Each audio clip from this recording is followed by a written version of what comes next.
right. Well, hey, I'm Amy Ramirez from the Hollywood Times, and today I'm here with Ashley Ruiz. Hello, beloveds. How you doing? Hi, Amy. Hello. So happy you're here. So glad to see you. So we're going to go through a few questions about him being the guru of Boulder County and beyond. So let's start with how you're bilingual. You know Spanish. Do you have? Yes. Did you learn this from when you toured with Menudo? Pretty much. I mean, my father is Cuban and my grandmother is Cuban, so I was the kid that loved everything Latin. And, you know, some of the first songs I ever learned were in Spanish. And I would speak as much as I could, but certainly when I got into Menudo and started traveling to all these Latin countries where there was no other option but to speak Spanish, I learned pretty quickly. Excellent. Did you learn any other languages along the way in your journey of life? I learned some Portuguese. Some Portuguese, yeah, okay. We were in Brazil a lot and we recorded albums in Portuguese, so that also helped. Fantastic.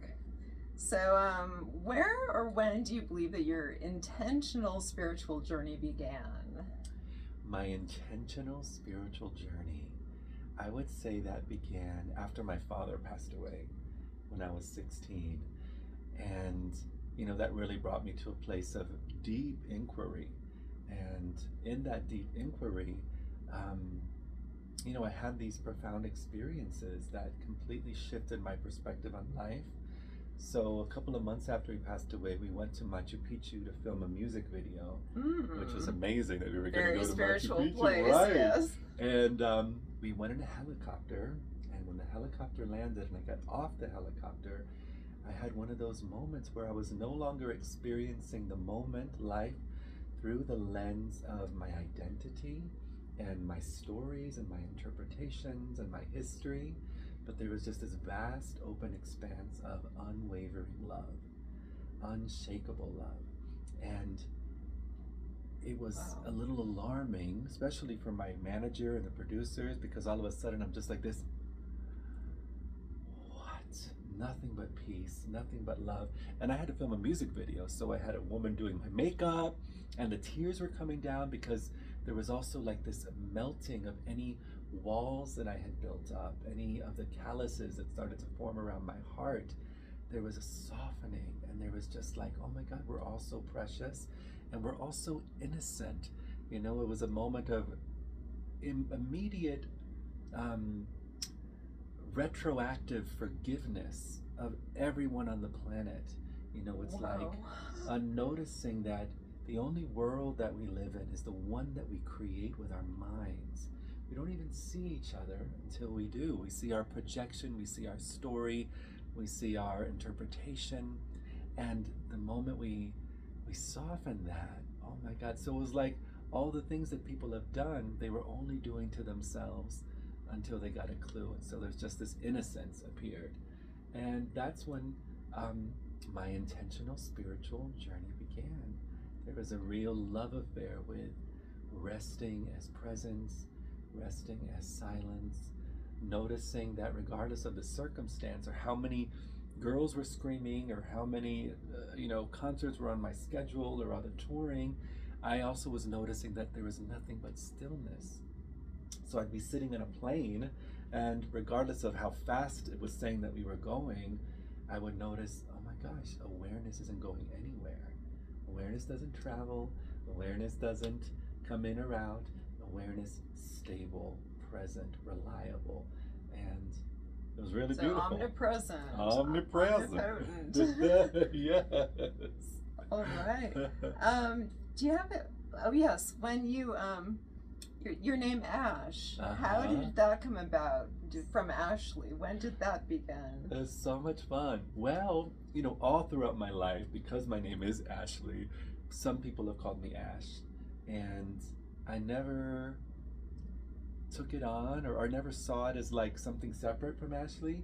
But as I started touring with Here to Here, more and more people were calling me Ash, and I was like, I kind of like just Ash. It really works with the spiritual element. It works beautifully, I think. I love it. That's so fun. Do you have like spiritual mentors that you'd like to mention? I do. It's so fun. I like to say my divas of clarity. I mean, I have my divas of song as a singer, as a vocalist. I love me some Whitney, some Mariah, some Celine, and those, the Trinity as they're called, the vocal Trinity. But I also have these mentors, So for example, after Menudo, I went and lived in Peru for 2 years, and I met with some incredible curanderos who are absolutely mentors, trees, ecosystems, spirit guides. But as far as like physical teachers, the one that really had the biggest impact is a woman named Gangaji. I call her my yes. So when I came back to the States and I was looking for another human that was noticing the simplicity of being, that we don't have to do any effort to just rest as the peace that we are. I saw a video of this woman literally saying, if I'm appearing in your consciousness, it's to simply say yes. And I had the pleasure of working with her with my band. We got to perform at many of her retreats. Yes, it became a lyric in one of your songs. Absolutely, that's a lyric in one of our songs. Absolutely. And the song titled Yes. The song titled Yes. I love that you know that. That's yes. so great. I'm obviously a fan. That is so much fun. Yes. So when did you begin organizing satsangs?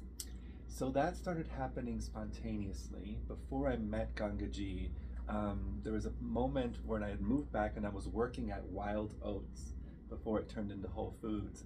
And on my lunch break, I would go and sit down in like they had a little garden field, and people would join me, and I would just share my experience. And one day, this woman said, "I love your satsangs," and I was like, "What is that?" And so, it started happening spontaneously. Yes, like very organically. Just sharing my direct experience. So that's all satsang is a coming together to emphasize what we usually overlook, a coming together to tell the truth about who we are, closer than our story and our history and all the descriptions and mental concepts that we create. Mm-hmm. Okay, so what is the main benefit that people would derive from? Well, if anybody likes something called peace, that could be a big benefit. Peace is definitely clarity, another big benefit. Clarity. Available creativity. It's kind of like, when artists talk about getting out of the way and how they could be creating a piece of art and all of a sudden hours go by. They're like, where was I? I didn't even know that because they're out of the way, they're available. So satsang gives us an opportunity to recognize that we don't just have that option in those moments of creating art, but we can actually live that way, where our ego is not the one at the wheel, that we're informed by a deeper reservoir of presence and energy and love and peace that is inexhaustible. It sounds like wise mind and dialectical behavioral therapy sinking into the wisdom of the total wisdom of the universe. Yes. Kind of gain from that from wise mind. It sounds very similar. Like that. Yes. Do atheists ever join in your spiritual activities? Absolutely. Really? Absolutely. So what's so much fun is that, we use the word spiritual, but I in my experience, what I invite people to notice isn't as spiritual at all. It's this practical recognition of allowing ourselves to be fully human, and that human isn't just bound to our ideas of human, but there's also an untouchable, mysterious vastness that's just as everyday and normal as our elbow, our nose. We just don't notice it. We don't notice that we're also infinitely vast while having an experience of a life flash of a personality, because our lives are just a flash, beloved. Yes, they are. Just a blip in the total picture of eternity. Yes, such a blip. So there are lots of atheists that come to satsang. Oh my gosh, that is so fascinating. And then can you share 3 books that have had the most influence on your perspective and the greatest impact on your practice? Oh, I so love this. So much fun. So one of the books, the first one that comes to mind is one called 1,000 Names for Joy by a woman named Byron Katie. Byron Who's also Katie. one of my teachers. Yeah, Byron Katie. Also had the pleasure of spending time with her, performing at her 9-day schools for the work. And I think it's amazing technology. If you have not explored Byron Katie, go look it up. She has a process of self-inquiry called the work. And yeah, 1,000 Names for Joy. Another book would be, just because I love the poetry of it, and it's one that I read really, really young, The Alchemist from Paulo Coelho. The Alchemist. Yes, such a beautiful book. The poetry in that, the flavor of the flow of that. And then another book would be one called I Am That by Nisargadatta. Really clear, beautiful, ruthlessly loving pointings to this moment and who we truly are. Like in the here and now. In the here and now. Okay. Yes. Let's backtrack just a second to your poetry you were referring to. Would you like to share a poem? I would love to share a poem. The readers? Yes. Hollywood Times? Wonderful. This one is called, let's see which one. There's a lot in there. Which one wants to come to the party? Okay, let's do one I wrote called Abundance Jackson. Okay. And it says, it's a little bit of singing in the beginning. Sacred geometry, watch it fly out of me. Sonic astronomy, this be vocal alchemy, toning my way onto Ganesha's balcony. The view from in here is a Celestine prophecy. Angels with microphones. Oh, goddesses sing. Lakshmi's ascending on butterfly wings. Cosmic disclosures about identity. The only life here is the one listening. The only life here is the one. Listen so sweetly that you disappear. Listen so clearly until you're not here. Not here is a thought. Not here is a body. Not here is the one trying to get to the party, because right where you are without changing a thing is the one celebration, the only big bang. You've never not been the pure presence of love. You cannot experience there's not enough. For atoms keep flying right out of God's pocket. It's your face on the ID that God has in her wallet. No need to say it, but I'm going to call it. You've always been you, and you've always been ballin'. Your name is Abundance Jackson. Your name is Prosperity Jenkins. Your name is Infinity Smith, exalting the reality of indescribable bliss. Your name is Galame Gonzalez. Your name is Garismi Ruiz. Your name is the sacred, immeasurable beauty that brings everything here to its knees. Confusion. Confusion's not just for the wealthy. Confusion's not just for the poor. Confusion's but the unquestioned assumption that this moment should be something more. More this, more that, more Cadillacs, pure imagination, when maybe not tending to the here and now contributes to global devastation. Maybe not taking the time to invest in the silence found in meditation gives rise to the hurt and the pain we inflict on ourselves. The hurt and the pain we inflict on ourselves, only, ever, ourselves. Misidentification, skin lines, timelines, them there lines drawn on a map. The only word I can find to rhyme with the assumptions of lines is crap. The you, the me that gives rise to destinies has only ever existed as flashing possibilities, a thought in the mind of God, a God in the mind of thought. It's a good thing this here golden perfection has never ever once been caught up in mental elaboration. Thank heavens for evaporation, for the ingredients of separation can't survive the shine of this here confirmation. Your name is Abundance Jackson. Your name is Prosperity Jenkins. Your name is Infinity Smith, exalting the reality of indescribable bliss. Your name is God Loves Me Gonzalez. Your name is God Is Me Ruiz. Your name is the sacred, immeasurable beauty that brings everything here to its knees. Your name is the sacred, immeasurable beauty that brings everything here to its knees. Wow. That was marvelously profound. Thank you for sharing that. That was beautiful. Oh my goodness. Can you briefly share like a spiritual breakthrough that you've experienced? Maybe past when your father had passed. Right. A spiritual breakthrough.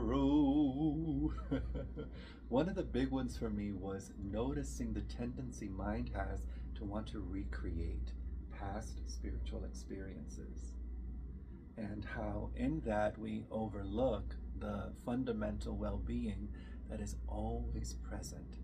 So there may be a time when we're identified as an ego going somewhere, or an ego waking up, or an ego learning something, shifting its frequency, its vibration, that we chase these spiritual experiences. In the chasing, it was really powerful to recognize, holy moly. So it was a moment that I was on ayahuasca back in 1996, and I was experiencing all kinds of amazing imagery and sensations and the infinite oneness and all the various dimensions and I was saying, oh, this is some good shit. How do I recreate this? How do I invite other people to experience this? Oh my God, this moment's gonna end. And then there was this fear, oh no, this moment's gonna end, and then there was this voice that said, yeah, that's cool, that's amazing, and what about this moment is the same when you're making toast, is the same when you're happy, when you're sad, when you're in this dimension, in that dimension, when you have a body, when you don't have a body, what is the same? That was the anchoring of, oh wow, I'm not any of the descriptions of mind. I am the space in which the weather of mind appears and disappears in. Oh, very deep. Let me switch gears a little. Okay. I know that you've married some people, that you're had that credentialed honor. to marry people. How many people have you married? Oh my goodness, probably not so much. I don't do that so much, but probably around 15 couples. Do you happen to know if they're still together, going strong? You know what? Most of them are. I had a dear friend who also marries beloveds, and we took a moment about 2 years ago to do some inventory out of curiosity. Oh, and it was sweet that most of them are, and some of them aren't, which is the beauty of life. Yeah, absolutely.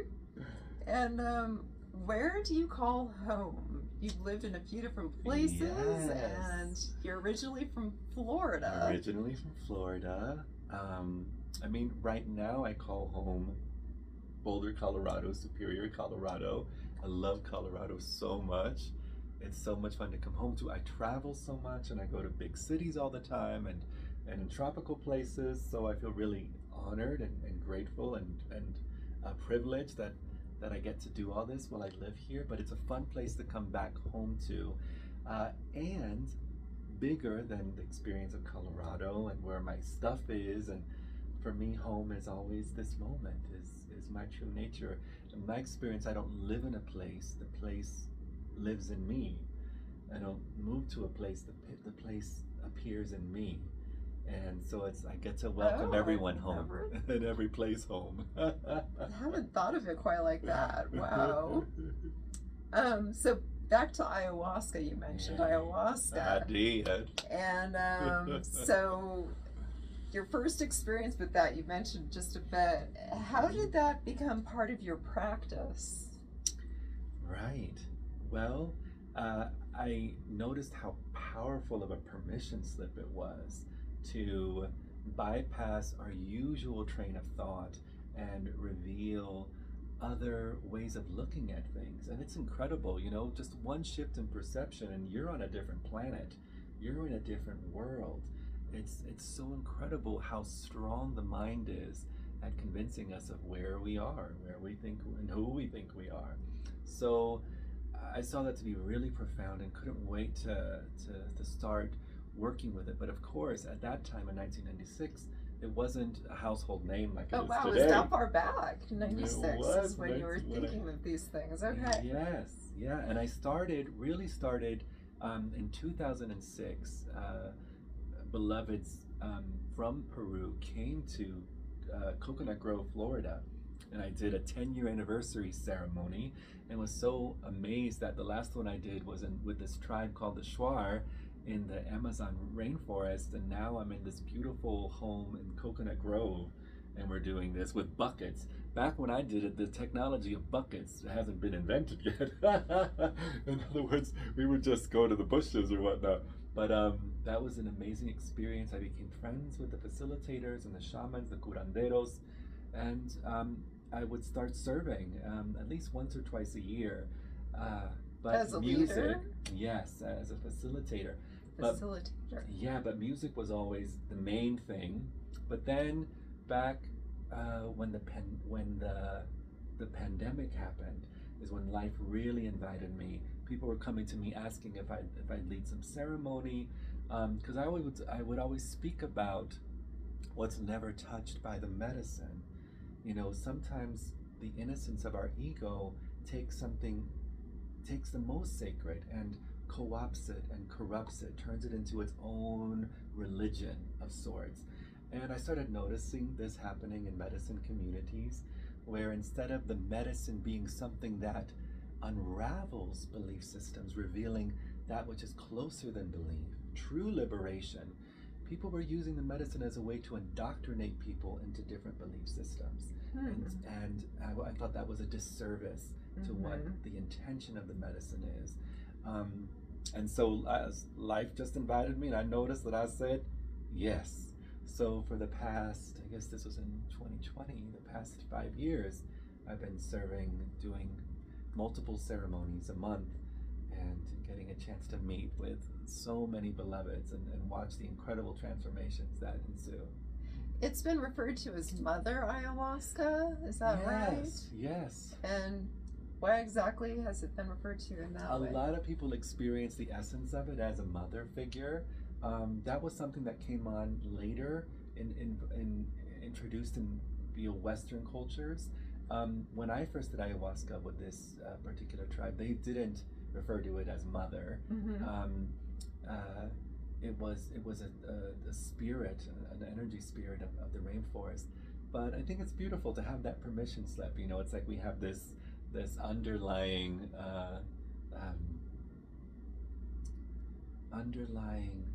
tendency to feel safe in the arms of Mother, and to go deep in the arms of Mother. And so that's beautiful. Mama Huasca, Abuela Huasca, I'm all here for it. Yeah.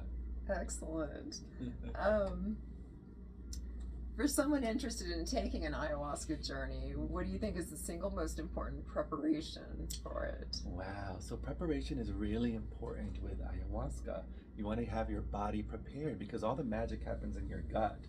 So if there's a lot of stuff going on in there, you know, it's hard for the MAO inhibitor that's found in the vine, and the DMT that's found in the chacruna leaf to really come together and allow that to flourish. So you want to prepare your body. You want to do the dieta. You want to refrain from even sexual energy, learning how to meet all the urges and surges that can arise. That's a huge gift from this medicine. Also, coffee, alcohol, other substances. If you're on any SSRIs, that's a huge thing, is to wean yourself off of the SSRIs that can be contraindicative to an interaction that's not so good. That's not so good, and can lead to death, or as an extreme, or to an imbalance in your serotonin levels. Like serotonin, what was it? There's some syndrome that can occur. Yes, right? there is a syndrome. Yes. Okay. Yeah, I definitely want to avoid that. That's a really important thing to point out. That the psych meds, you want to taper off of those if you can. Right. Very important point. Very profound medicine, but the right preparation is of the utmost importance. So when I meet with beloveds, I make sure we meet a month before, and we meet about 2 or 3 times in prep meetings on Zoom, supporting each other and listening to each other as we prepare to do the medicine.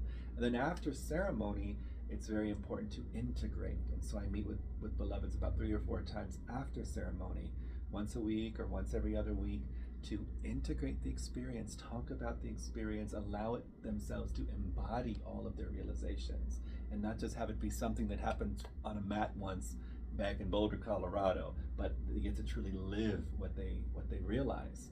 Does it usually involve a lot of journaling or things of that nature? Yes, journaling certainly supports. Being in nature.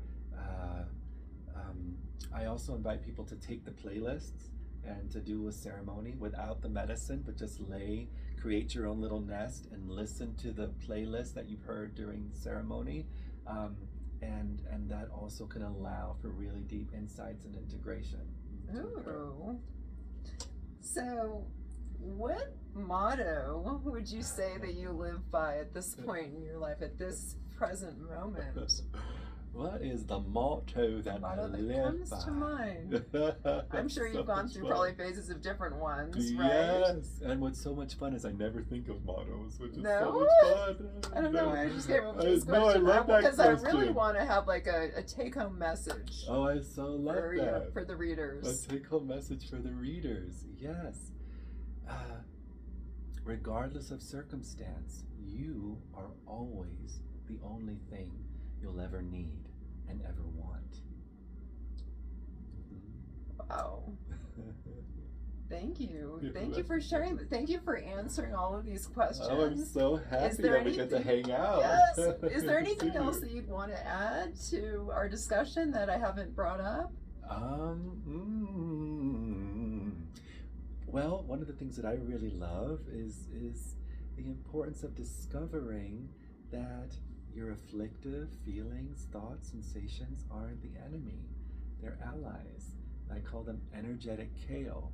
And the way we learn to extract the nutrients from that energetic kale, usually what we do with our negative thoughts and feelings is want to push them away, want to change them, want to avoid them, but to actually allow them to be present and to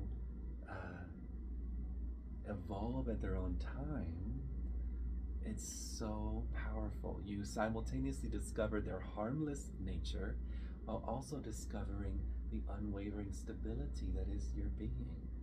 You know, so in other words, we're not relying on mind or feelings to tell us who we are. We are telling mind and feelings who we are. And in that, you know, it's like we experience a full-on namaste with our thoughts. What we thought was sadness isn't sadness. It's the invitation to more light. What we thought was depression isn't depression. It's the invitation to more light. What we thought was fear isn't fear. It's the invitation to more awareness and more light. It's all an invitation. It's all an ally.